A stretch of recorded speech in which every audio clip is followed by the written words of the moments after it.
Hello everyone. और आज का ये सेकेंड लेक्चर है प्राइमरी लिम्फोइड ऑर्गन्स पे, जिसमें हम लोग इसके पहले हम लोग बोन मैरो को डिस्कस किए थे और अब हम लोग डिस्कस करेंगे थाइमस के बारे में। ठीक है, तो स्टार्ट करते हैं।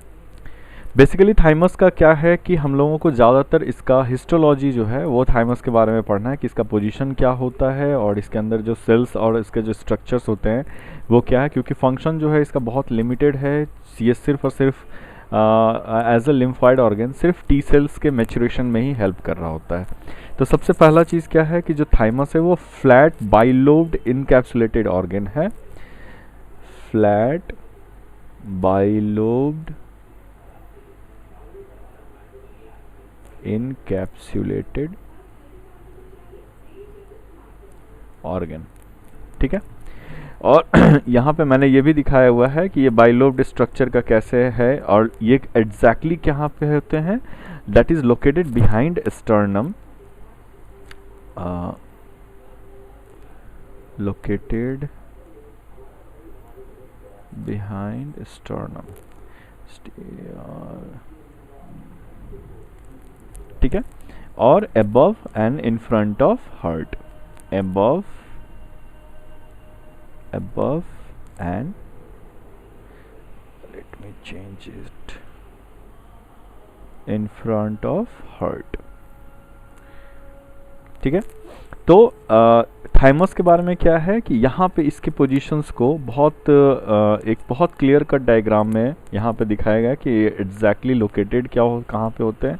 और यहाँ पे दिखाया गया है कि ये एक लोब है और ये दूसरा लोब है। तो इसके स्ट्रक्चर में क्या है कि आपके जो भी दो लोब होते हैं वो बीच से कनेक्टिव टिश्यू जो हैं वो आपके स्ट्रैंड ऑफ कनेक्टिव टिश्यूज हैं, यहाँ से जो उसको सेपरेट करता है। तो हम लोग लिखेंगे कि both lobes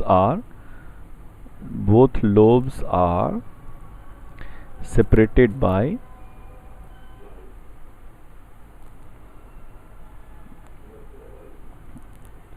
strand of connective tissues,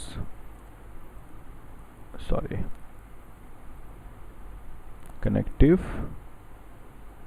tissues. ठीक है, तो इसमें क्या है कि आपके जो भी लोब्स हैं वो एक स्ट्रैंड कनेक्टिव टिश्यूज जो हैं वो उससे सेपरेट करते हैं। और इसमें कुछ पार्ट्स ऐसे हैं जो मेडुला है, कॉर्टेक्स है और ये हैसल्स कॉर्पस्कल्स हैं, जो आपके एक इम्पॉर्टेंट पार्ट होते हैं आपके थाइमस के, जिसके बारे में हम लोग पढ़ेंगे। तो जो आपके कॉर्टेक्स है यहाँ पे,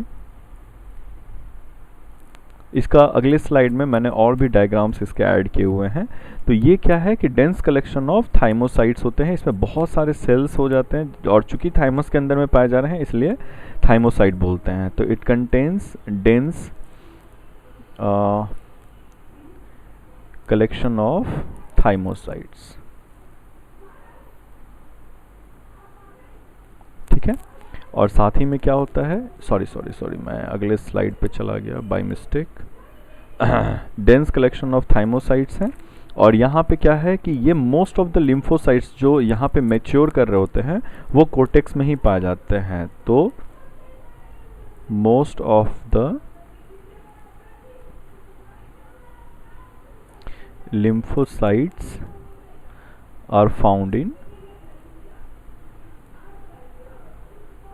इन cortex.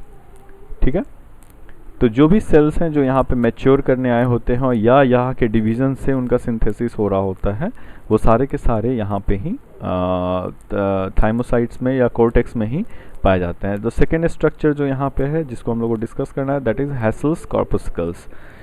That is Hassall's corpus, PUSCL corpuscle. ठीक है, तो हैसल्स कॉर्पस्कल क्या है कि यहाँ पे आपको टाइटली पैक्ड एपिथेलियल सेल्स होते हैं, ये tightly packed EPAITH epithelial cells. Let me have my specs, मैं चश्मा पहनना भूल गया दोस्तों। Now it's Z clear.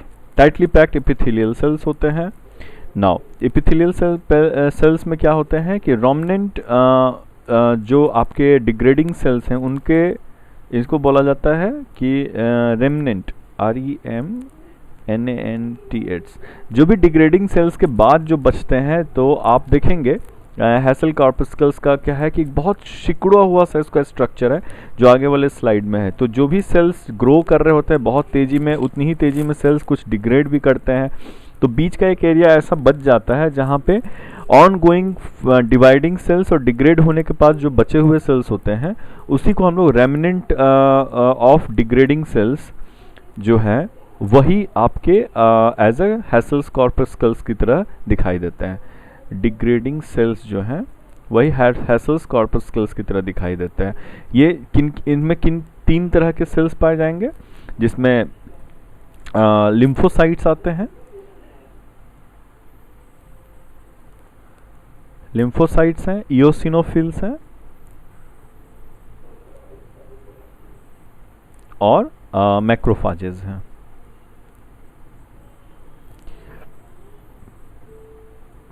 ठीक है, अब यहां से जो भी कॉर्टेक्स और मेडुला है, इन दोनों का क्या स्ट्रक्चर है, यहां आपने कॉर्टेक्स और मेडुला का एक स्ट्रक्चर यहां पे देखा है, और यहां से मैंने इसको टीएस सेक्शंस जो हैं आपके थाइमस का, उसको मैग्नीफाई करके जो स्लाइड्स होते हैं उसको मैंने ऐड किया हुआ है।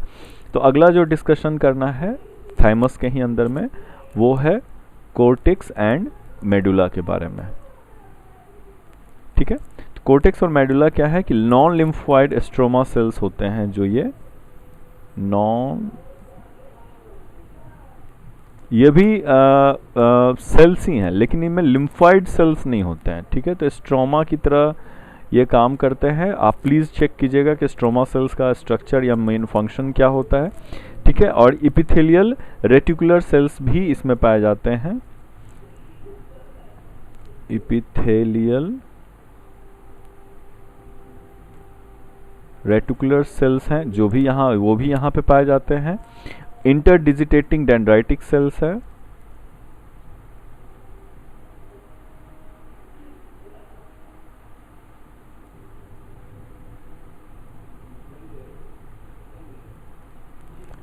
इंटरडिजिटेटिंग डेंड्राइटिक सेल्स एंड मैक्रोफाजेस। पूरा का पूरा थाइमस जो है वो सिर्फ इसके अलग अलग कंपोनेंट्स और उसके स्ट्रक्चर और उसका डिस्क्रिप्शन पे ही सिर्फ दिया हुआ है। अब यहाँ पे आ जाइए पॉइंट्स में कि जो भी सेल्स हैं जो कोर्टेक्स में पाए जाते हैं, all cells in cortex, cells in cortex, they are all are having high rate of cell division.